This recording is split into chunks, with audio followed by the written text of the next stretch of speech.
Syekhona Khalil Bangkalan, karisma kiai dengan kisah banyak karomah. 3 kata kunci yang menjelaskan siapa tokoh kita kali ini adalah ulama, Madura, dan karomah. Menurut Kiai Fuad Amin Imron dalam buku Syekhona Khalil Bangkalan penentu berdirinya NU, Jam'iyah Nahdlatul Ulama tidak lepas dari perjuangan dan peran tokoh 4 serangkai, yakni Syekhona Khalil Bangkalan, Kiai Hasyim Asy'ari, Kiai Wahab Hasbullah, dan Kiai As'ad Syamsul Arifin. Penyebutan 4 ulama bukan berarti menafikan peran penting ulama lainnya, seperti Kiai Nawawi Sidogiri Pasuruan, Kiai Ridwan Surabaya, dan Kiai Bisri Samsuri Jombang. Dari keempat nama yang disebut, Syekhona Khalil adalah salah satu kiai penentu berdirinya organisasi terbesar di Indonesia ini. Dalam proses pendiriannya, dalam jangka 2 tahun, Kiai Hasyim Asy'ari melakukan sholat istikharah. Kemudian salah satu isyarah muncul melalui Syekhona Khalil. Diberikanlah tongkat dan tasbih kepada Hadratus Syekh Kiai Haji Hasyim Asy'ari melalui perantara Kiai As'ad Syamsul Arifin. Kita akan bahas satu persatu kata kunci yang sudah kita sebut sebelum ini untuk mengungkap siapa Syekhona Khalil sebenarnya. Namun sebelum itu, tekan tombol subscribe dan tanda lonceng di bawah ini untuk membantu terus tumbuh dan berkembangnya channel ini.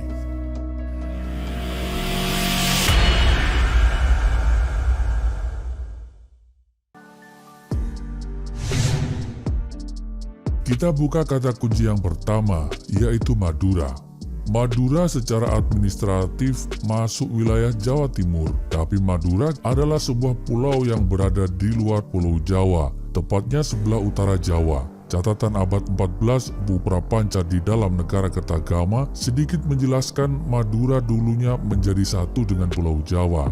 Madura terdiri dari 4 kabupaten, yaitu Kabupaten Bangkalan, Sampang, Pamekasan, dan Sumeneb. Di Kabupaten Sumeneb dikenal dengan tempat kediaman para raja dan kiai, seperti Raja Sultan Abdurrahman, Raja Batu Ampar Pamekasan. Dari sinilah Syekh Muhammad Khalil atau yang kerap dipanggil dengan Syekh Khalil Bangkalan atau Mbah Khalil, lahir pada tanggal 11 Jumadil Akhir 1235 Hijriah atau 27 Januari 1820 Masehi di Kampung Senenan, Desa Kemayoran, Kecamatan Bangkalan, Kabupaten Bangkalan, Pulau Madura, Jawa Timur. Syekhona Khalil memiliki nasab atau garis keturunan bersambung hingga ke baginda Nabi SAW melalui jalur para wali songo, yakni Sunan Kudus, Syed Ja'far Shadiq, Sunan Ampel atau Raden Rahmat, Sunan Giri atau Muhammad Ainul Yakin, Sunan Gunung Jati atau Syarif Hidayatullah, dan bersambung hingga Rasulullah SAW. Maka tidak berlebihan jika banyak orang beranggapan bahwa Syekhona Khalil dikatakan seorang ulama dan gurunya para kiai se-Jawa dan Madura. Ayahanda Syekhona Khalil adalah Kiai Haji Abdul Latif, mempunyai pertalian darah dengan Sunan Gunung Jati. Ayah Kiai Abdul Latif adalah Kiai Hamim, putra dari Kiai Abdul Karim bin Kiai Muharram bin Kiai Asror Karomah bin Kiai Abdullah bin Said Sulaiman Basaiban. Said Sulaiman Basaiban inilah yang merupakan cucu dari Sunan Gunung Jati dari pihak ibu. Pada usia 24 tahun, Syekhona Khalil menikahi Nyai Asyik Putri Lodra Putih. Kata kunci yang kedua, beliau adalah seorang ulama. Syekhona Khalil dididik dengan sangat ketat oleh ayahandanya. Mbah Khalil kecil memiliki keistimewaan yang haus akan ilmu, terutama ilmu fikih dan nahwu. Bahkan ia sudah hafal dengan bait-bait Nazam Alfiyah Ibnu Malik sejak usia muda. Setelah dididik oleh orang tuanya, kemudian Mbah Khalil dikirim ke berbagai pesantren untuk menimba ilmu. Mengawali pengembarannya, Mbah Khalil muda belajar kepada Kiai Muhammad Nur di Pondok Pesantren Langitan, Tuban, Jawa Timur. Dari Langitan ia pindah ke Pondok Pesantren Cangaan, Bangil, Pasuruan. Kemudian ke Pondok Pesantren Kebon Candi. Selama belajar di pondok pesantren ini, beliau belajar pula kepada Kiai Nur Hasan yang menetap di Pondok Pesantren Sidogiri. Di setiap perjalanannya dari Kebon Jadi ke Sidogiri, konon ia tak pernah lupa membaca surat Yasin. Sewaktu menjadi santri, Mbah Khalil muda menghafal banyak matan, seperti matan Alfiyah Ibnu Malik. Di samping itu, ia juga merupakan seorang hafiz Al-Quran yang mampu membaca Al-Quran dengan qiraat sabah. Pada usia 24 tahun setelah menikah, Mbah Khalil memutuskan pergi ke Mekah. Dan untuk ongkos pelayarannya, beliau mempergunakan sisa tabungan selama nyantri di Banyuwangi. Sedangkan untuk konsumsi makan dalam pelayaran, konon Mbah Khalil berpuasa. Hal tersebut dilakukan bukan dalam rangka menghemat, akan tetapi lebih mendekat untuk takarub kepada Allah agar lancar dan selamat dalam perjalanan. Kiprah keulamaan Kiai Khalil Bangkalan makin nyata dan nampak dari karya-karya beliau. Kiai Khalil Bangkalan cukup produktif untuk menulis, antara lain kitab Al-Matnus Syarif Al-Mulaqab bi Fathil Latif, merupakan kitab matan inti yang berbicara mengenai fundamen dasar hukum Islam atau ilmu fikih. Yang menarik dari kajian kitab ini adalah bukan hanya karena kemasyhuran dari Kiai Khalil, melainkan menampilkan landscape keilmuan yang selama ini terkesan rumit menjadi demikian lugas dan mudah difahami. Sejumlah murid yang berhasil dicetak menjadi ulama besar oleh Syekhona Khalil adalah tentu saja yang pertama adalah Hadratus Syekh Kiai Haji Hashim Asy'ari, Tebu Ireng Jombang, Kiai Haji Wahab Hasbullah, Tambak Beras Jombang, Kiai Haji Bisri Samsuri Denanyar Jombang, Kiai Haji As'ad Samsul Arifin Sukorejo Situbondo, Kiai Haji Muhammad Hasan Sepuh, pendiri pesantren Zainul Hasan Genggong, Kiai Haji Manaf Abdul Karim, pendiri Pondok Pesantren Lirboyo Kediri, Kiai Haji Maksum Lasem Rembang, Kiai Haji Munawir, pendiri Pondok Pesantren Al-Munawir Kerapia Yogyakarta, Kiai Haji Bisri Mustafa, pendiri Pondok Pesantren Raudhatul Thalibin Rembang, Kiai Haji Nawawi, pengasuh Pondok Pesantren Sidogiri Pasuruan, Kiai Haji Ahmad Siddiq, pengasuh Pondok Pesantren As-Siddiqiyah Jember, Kiai Haji As'ad Samsul Arifin, pengasuh Pondok Pesantren Salafiyah Syafi'iyah Asem Bagus Situbondo, Kiai Haji Abdul Majid Bata-Bata Pamekasan, Kiai Haji Abi Suja, pendiri Pesantren Asta Tinggi Kebun Sumeneb, Kiai Haji Usmuni, pendiri Pondok Pesantren Pandian Sumeneb, Kiai Haji Jaini Munaim Paiton Probolinggo, Kiai Haji Khazin Buduran Sidoarjo, Kiai Haji Abdullah Mubarak, pendiri Pesantren Surabaya Suryalaya Tasikmalaya, dan masih banyak lagi yang lainnya. Bahkan Presiden pertama RI Soekarno juga pernah berguru pada Syekhona Khalil. Kata kunci yang ketiga yaitu karomah Syekhona Khalil Bangkalan. Karomah adalah keramat atau kemuliaan atau kehormatan, adalah kejadian yang luar biasa di luar akal dan kemampuan manusia. Biasa terjadi pada diri seseorang yang mempunyai khasasiat kekhususan tersendiri, identik dengan kewalian seseorang. Kejadian-kejadian khariju minal adah di luar daripada kebiasaan kalau melekat pada Nabi namanya adalah mukjizat. Sementara di luar itu adalah karomah. Di antara contoh karomah yang pernah terjadi, misalnya diberikan Allah kepada Ashabul Kahfi yang tertidur selama 309 tahun. Contoh lain adalah naungan oleh Allah kepada Usaid bin Huzair ketika sedang membaca Al-Quran, serta berita-berita penting tentang para pemuka dari umat Islam, yaitu para sahabat, tabi'ut tabi'in, dan seterusnya. Nah, pada Syekhona Khalil, beliau dikenal mempunyai banyak sekali karomah atau banyak kejadian yang di luar dari akal sehat. Kiai Haji Mustafa Bisri atau Guswus menyebutnya kekeramatan atau karamat yang memancar pada diri Kiai Khalil Bangkalan bukan datang secara tiba-tiba, namun lahir dari proses penembaan diri yang sangat panjang. Semenjak remaja, beliau terbiasa menjalani pola hidup yang sederhana dan memprihatinkan. Pahit, manis, suka, dan duka dalam perjalanan hidupnya ia pernah jalani. Maka tidak berlebihan jika banyak orang memuji Kiai Khalil. Di antara karomah yang beliau miliki adalah ke Mekah naik krocok, sejenis daun aren yang dapat mengabung di atas air. Suatu sore di pinggir pantai daerah Bangkalan, Kiai Khalil ditemani oleh Kiai Samsul Arifin, ayahanda dari Kiai As'ad Situbondo. Bersama sahabatnya itu mereka berbincang tentang pengembangan pesantren dan persoalan umat Islam di daerah Pulau Jawa dan Madura. Persoalan demi persoalan dibicarakan. Saking asik dan enaknya berdiskusi, matahari hampir terbenam. Padahal Kiai Kholil dan Kiai Samsul Arifin belum melaksanakan kewajiban sholat asar. Sementara waktu hampir habis, kata Kiai Kholil, tidak mungkin kita melaksanakan sholat asar dengan sempurna dan khusyuk. Akhirnya Kiai Kholil memerintahkan Kiai Samsul Arifin untuk mengambil kerocok untuk dipakai perjalanan ke Mekah. Setelah mendapatkan kerocok, lantas Kiai Kholil menatap ke arah Mekah. Tiba-tiba kerocok yang ditumpanginya berjalan dengan cepat menuju ke arah Mekah. Sesampainya di Mekah, azan sholat asar baru saja dikumandangkan.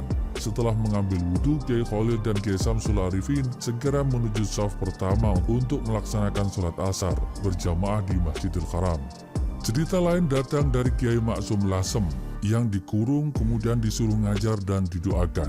Dalam buku Manaqib Mbah Maksum Lasem diceritakan bahwa suatu hari Syekh Kholil Bangkalan meminta santrinya untuk membuat kurungan ayam jago, sebab akan datang jagoan dari tanah Jawa ke Bangkalan.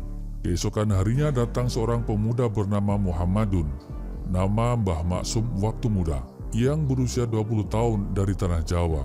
Oleh Syekh Kholil, kemudian pemuda itu diminta masuk ke dalam kurungan ayam jago yang telah dibuat santrinya. Dengan penuh takzim, pemuda itu masuk dan duduk berjongkok ke dalam kurungan ayam jago. Syekh Kholil kemudian berkata kepada santri-santrinya, "Inilah yang kumaksudkan sebagai ayam jago dari tanah Jawa, yang kelak akan menjadi jagoan tanah Jawa." Pada awal nyantri, Mbah Lasem malah disuruh mengajar alfiah kepada santri-santri Syekh Kholil di dalam kamar yang tidak ada penerangnya. Mbah Maksum hanya nyantri selama 3 bulan. Ketika hendak pulang, Mbah Kholil memanggilnya seraya mendoakannya dengan doa sabut jagat. Saat Mbah Maksum melangkah pergi beberapa meter, ia dipanggil kembali oleh Syekh Kholil, lalu didoakan dengan doa yang sama. Hal ini terjadi berulang hingga 17 kali. Cerita lain dari Kiai Hasyim Asy'ari, disuruh manjat angon dan masuk septic tank.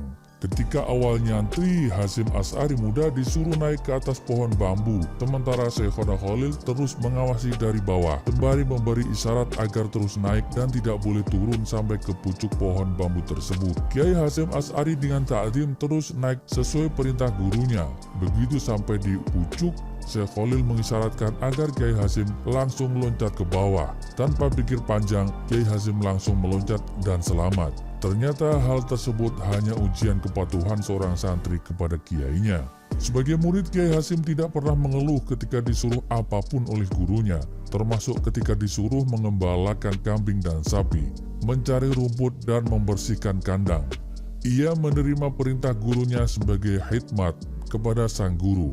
Selain itu, saat Syekh Kholil kehilangan cincin pemberian istrinya yang jatuh di kamar mandi, Kiai Hasyim Asy'ari memohon izin untuk mencarinya. Setelah diizinkan sejurus, kemudian beliau masuk ke septic tank dan mengeluarkan isinya. Setelah dikuras seluruhnya dan badan Kiai Hasyim penuh dengan kotoran, akhirnya cincin milik gurunya berhasil diketemukan. Betapa senang sang guru melihat muridnya telah berhasil mencarikan cincinnya hingga terucap doa, "Aku ridho kepadamu, wahai Hasyim. Kudoakan dengan pengabdianmu dan ketulusanmu, derajatmu ditinggikan. Engkau akan menjadi orang besar, tokoh panutan, dan semua orang cinta kepadamu." Syekhona Kholil bersama dengan Kiai Wahab Hasbullah, tambak beras, dianggap macan. Pada suatu hari di bulan Syawal, Syekhona Kholil memanggil semua santri dan memerintahkan agar penjagaan pondok diperketat, karena tidak lama lagi akan ada macan masuk pondok. Sejak itu, setiap hari semua santri melakukan penjagaan yang ketat di pondok pesantren. Hal ini dilakukan karena di dekat pondok pesantren ada hutan rimba, sehingga khawatir jika ada macan muncul dari hutan tersebut. Setelah beberapa hari, ternyata macan yang ditunggu-tunggu tidak juga muncul. Pada minggu ketiga, Syekh Kholil memerintahkan para santri untuk berjaga ketika ada pemuda kurus, tidak terlalu tinggi dan membawa tas koper seng masuk ke komplek pondok pesantren. Begitu sampai di rumah Syekh Kholil, pemuda itu mengucapkan salam. Mendengar salam pemuda tersebut, Syekh Kholil justru malah berteriak, memanggil para santrinya, "Hai santri-santri, macan, macan, ayo kepung, jangan sampai masuk ke pondok. Mendengar teriakan Syekh Khalil, serentak para santri berhamburan membawa apa saja yang bisa dibawa untuk mengusir pemuda tersebut. Para santri yang sudah membawa pedang, celurit, tongkat mengerubuti macan yang tidak lain adalah pemuda itu. Muka pemuda itu menjadi pucat pasi ketakutan karena tidak ada jalan lain. Akhirnya pemuda tersebut lari meninggalkan komplek pondok. Karena tingginya semangat untuk nyantri ke pondok yang diasuh oleh Syekh Khalil, keesokan harinya pemuda itu mencoba memasuki pesantren lagi. Meski begitu, dirinya tetap memperoleh perlakuan yang sama seperti sebelumnya. Karena rasa takut dan kelelahan, akhirnya pemuda tersebut tidur di bawah kentongan yang ada di musola pesantren. Ketika tengah malam dirinya dibangunkan dan dimarah-marahi oleh Syekh Khalil. Meski demikian, setelah itu dirinya diajak oleh Syekh Khalil ke rumahnya dan dinyatakan sebagai salah satu santri dari pondok yang beliau pimpin. Sejak itu, pemuda tersebut resmi menjadi santri pondok. Pemuda yang dimaksud adalah Abdul Wahab Hasbullah yang menjadi salah satu pendiri Nahdlatul Ulama. Dan ternyata apa yang diprediksi oleh Syekhona Khalil menjadi kenyataan. Abdul Wahab Hasbullah benar-benar menjadi macan dalam tanda kutip untuk Nahdlatul Ulama. Cerita lain bersama dengan Kiai As'ad Uang Barokah. Ketika Kiai As'ad masih menjadi santri Syekh Khalil, ia pernah disuruh mengantarkan tongkat ke Kiai Hasyim Asy'ari di Jombang. Di lain hari ia disuruh mengantarkan tasbih kepada Kiai Hasyim juga. Syekh Khalil hanya memberikan bekal beberapa uang logam. Ketika Kiai As'ad naik bus atau kereta, bolak-balik kondektur tidak menagih tiket kepadanya. Demikian pula ketika akan menyeberangi Selat Madura, seseorang tiba-tiba mengajaknya naik ke kapal bersamanya secara cuma-cuma. Setelah turun dari kapal, beliau kembali ditawari naik kendaraan ke Jombang. Beliau menerima tawaran ini dengan rasa syukur. Kiai As'ad yakin hal ini karena doa dan barokah dari sang guru melalui uang logam yang diberikan Syekhona Khalil. Karomah lain dikisahkan oleh Kiai Haji Abdullah Samsul Arifin, Ketua PCNU Jember. Terdapat seorang warga yang mempunyai anak dengan kelainan hobi mengkonsumsi gula berlebih. Bahkan setiap hari anak tersebut menghabiskan sekian kilo gula pasir. Akhirnya ayah anak ini sowan ke Syekhona Khalil Bangkalan. Di hadapan Syekh Khalil, ia mengeluh soal kebiasaan putranya menyantap gula. Ia berharap agar sang Syekh berkenan menyembuhkan penyakit yang mendera anaknya. Namun Syekh Khalil menjawab permohonan si ayah dengan menyuruhnya datang kembali 1 minggu kemudian. Tamu tersebut pamit, namun sejak saat itu kebiasaan si anak semakin menjadi-jadi dan semakin banyak gula yang dihabiskan setiap hari. Sang ayah tetap memenuhi perintah Syekh Khalil untuk datang kembali ke rumahnya. Seminggu kemudian setelah pertemuan yang kedua, anak tersebut berhenti total mengkonsumsi gula. Konon selama seminggu Syekh Khalil bertirakat tidak makan atau minuman yang berbahan gula pasir.